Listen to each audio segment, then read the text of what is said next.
नमस्कार दोस्तों, मैं गुलाब चंद मौर्य, साइंस टीचर। आज मैं आपको नाइट्रोजन के बारे में बताऊंगा। देखिए, नाइट्रोजन जो है, नाइट्रोजन दो नाइट्रोजन परमाणुओं से मिलकर बनी हुई है। नाइट्रोजन गैस है। ये एक इनएक्टिव गैस है जिसका हमारे इन्वायरमेंट में 78%। अगर मान लीजिए आप सांस लेते हैं, इसमें से आपने 100 अणु अंदर लिया तो 78 नाइट्रोजन लेते हैं और फिर नाइट्रोजन को निकाल देते हैं। सोचिए, आप एक सेकंड बिना नाइट्रोजन के वर्किंग, मैं बोल रहा हूं नाइट्रोजन निकल रही है, नाक से नाइट्रोजन जा रही है। मेरे वीडियोस का ये उद्देश्य है कि आप प्रैक्टिकली होइए, बिना प्रैक्टिकल के कहीं नहीं जाना है। आप अपने शरीर के बारे में सोचिए, ये दुनिया की 1000 यूनिवर्सिटियों के बराबर है केवल आपका शरीर, और कहीं आप दूसरे का अध्ययन कर लिए तब ये तो करोड़ों यूनिवर्सिटियों के बराबर हो जाएगा। तो बस आप अपने बारे में सोचते रहिए। आइए देखिए, मैंने सांस लेते हैं, हमने 100 मान लेते हैं, 100 मॉलिक्यूल लिए तो इसमें 78 जो है आपके नाइट्रोजन के थे, N2 के थे, नाइट्रोजन गैस। उसके बाद हमने गैस निकाल दी तो उसमें ये, यानी कि अगर सोचिए हम गैस केवल लेते रहें तो गुब्बारा ऐसे फूल के 2 मिनट में दग जाएंगे। हम गैस लेते रहते, निकालते रहते। मछली जैसे जल में क्या करती है, वो पानी में से ऐसे ऐसे करके बुल्ला फुलाती रहती है। तो होता क्या है कि पानी में घुली हुई ऑक्सीजन कहीं कहीं उसको मिल जाती है। ऐसा नहीं कि उसको पानी में पूरी ऑक्सीजन मिल जाती। उसी तरह क्या करते हैं भाई, मछली को पानी में भी ऑक्सीजन चाहिए, दिल से होकर पानी जाएगा, उसमें जो घुली हुई ऑक्सीजन वो एक्सेप्ट कर लेगी। ठीक उसी तरह क्या होता है कि हम जो है जब सांस लेते हैं तो नाइट्रोजन, ऑक्सीजन, कार्बन डाइऑक्साइड सब गैस जाती है। लेकिन होता क्या है, जब हम बाहर को निकालते हैं तो उसमें क्या होता, अब जैसे हमने सांस लिया तो हमारी नाक ये नहीं डिसाइड कर पाएगी कि भाई क्या कहते हैं, ऑक्सीजन को ले, हम नाइट्रोजन को नहीं लेंगे। जो भी गैस इसके सामने आएगी वो अंदर चली जाएगी। अब उसमें सबसे ज्यादा नाइट्रोजन जाती है, लेकिन क्या कहते हैं, हम ऑक्सीजन लेते हैं। वास्तव में क्या होता, फेफड़े की जो एल्विलाई होती है, सबसे छोटी कोशिका जो होती है, वो ऑक्सीजन को ग्रहण कर पाती है, एक्सेप्ट कर पाती है। थोड़ा सा फेफड़ा भी देख लेते हैं भैया। देखिए, ये जैसे मान लीजिए ये फेफड़े में ऐसे ऐसे जंगल नुमा, जैसे एकदम जैसे क्या होते हैं, तार नुमा छोटे छोटे लगे होते हैं। ठीक है, इसी छोटे छोटे में जो क्या होता है, आपका ये हवा जाती है, उसमें रिसेप्टर लगे रहते हैं, एक्सेप्टर। जैसे आपका मोबाइल जब मिलाते हैं फोन ना, तो वहां रिसीव होता है, रिसीवर बना रहता है। उसी तरह हमारे फेफड़े में ऑक्सीजन रिसीवर लगा हुआ है, नाइट्रोजन रिसीवर नहीं होता है, इसलिए नाइट्रोजन फिर बाहर आ जाती है।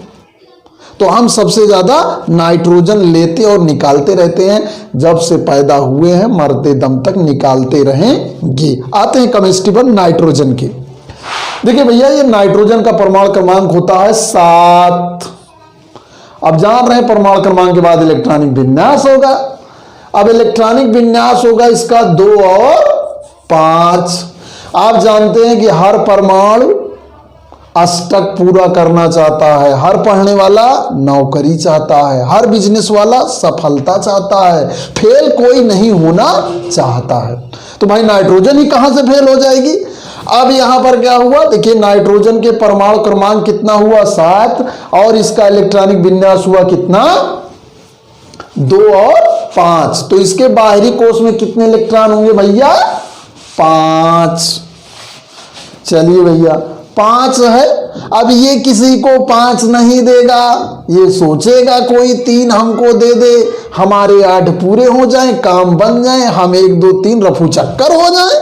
आइए यहां पर ये देखिए नाइट्रोजन के बाहरी कोश में आपके भैया 5 इलेक्ट्रॉन हो गए।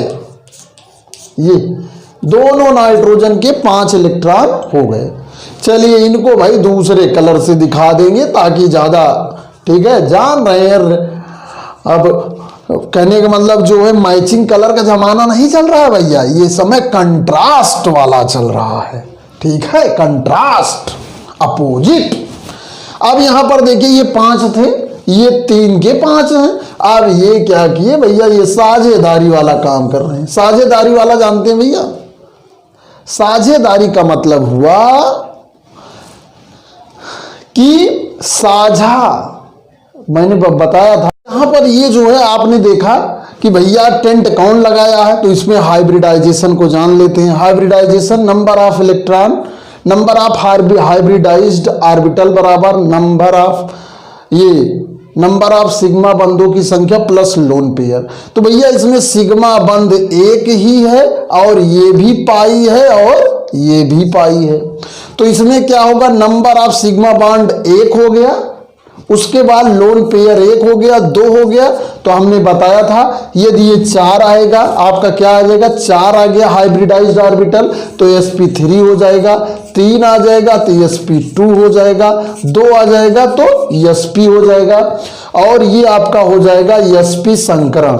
sp संकरण एसिटिलीन में होता है। sp संकरण लीनियर स्ट्रक्चर को बनाते हैं, लीनियर स्ट्रक्चर को। अब ये तो भाई सिंपल सी केमिस्ट्री हो गई। अब ये जो नाइट्रोजन होती है भैया, बड़े ही खतरनाक, बड़े ही कमाल की है, ठीक है।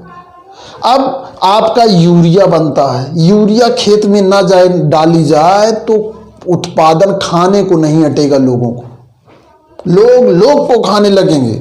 यूरिया कितना महत्वपूर्ण है आपको बताएं, यही जो इन्वायरमेंट की नाइट्रोजन है, हाइबर विधि द्वारा अमोनिया बनाई जाती है तो फर्टिलाइजर बनता है, नीम कोटेड शक्तिमान यूरिया वही बनती है। तो यहां पर ये जो नाइट्रोजन, ये इन्वायरमेंट की ही नाइट्रोजन से बनती है, ठीक है। तो ये जो नाइट्रोजन होती है, अब नाइट्रोजन के बहुत सारे रूप हैं। जैसे क्या होता है, नाइट्रोजन को दलहनी पौधे, थोड़ा सा चलते हैं हम लोग खेत की तरफ। जैसे मान लीजिए जो दलहनी पौधे होते हैं, जिससे दाल होती है, उसके जड़ में लेग्यूम होता है, इसीलिए उसको लेग्यूमिनेसी फैमिली ही बोलते हैं।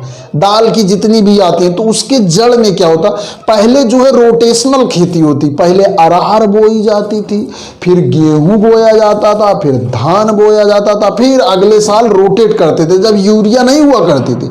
क्यों? क्योंकि नाइट्रोजन की मात्रा कम हो जाती थी। अब नाइट्रोजन धका धका है, बोए राज इतना बोआ था। तो यहां पर ये जो है आपका क्या हुआ, नाइट्रोजन का नाइट्रोबैक्टर जो है उसके जो है लेग्यूम में एक बैक्टीरिया होता है जो इन्वायरमेंट की नाइट्रोजन को नाइट्रेट में बदल देता है। आपको जो है नाइट्रोजन साइकिल अलग से बताई जाएगी, उसका ये विषय हो गया नाइट्रोजन साइकिल। अब क्या है, नाइट्रोजन ही हमारे शरीर में प्रोटीन का मुख्य घटक है, इसीलिए यूरिया जब खेतों में डाली जाती है तो वो प्रोटीन का मुख्य घटक है, इसलिए उससे पौधों का ग्रोथ होता है। और आप जानते हैं हम 99% पौधों को खाते हैं, गेहूं खाते हैं, चावल खाते हैं, दाल खाते हैं, आटा खाते हैं, समोसा खाते हैं, सब चीज हमें पौधों से मिलता है। और पौधे बढ़ते हैं यूरिया से, और यूरिया बनती है नाइट्रोजन से। और ध्यान दीजिए, अगर हम डायरेक्ट नाइट्रोजन ले लेते ना, इस सिस्टम की जरूरत ही नहीं पड़ती। हमारा शरीर नाइट्रोजन का कोई भी कंपाउंड नहीं बना पाता, उसे हमें बाहर से खाना पड़ता है। और जो हमारा खाना होता है वो पौधों से बनता है। अगर मनुष्य किसी तरह से मांस को खाता है तो वो जानवर या तो उस प्लांट को खाता होगा, ध्यान दीजिएगा, जिस जानवर को मनुष्य खाता है वो प्लांट को खाता होगा, ठीक है, या उस जानवर जिस जानवर को खाता होगा वो प्लांट खाता होगा, क्योंकि प्लांट ही धरती पर ऐसा है, उसमें हरित लवक पाया जाता है, वही एनर्जी को बना सकता है।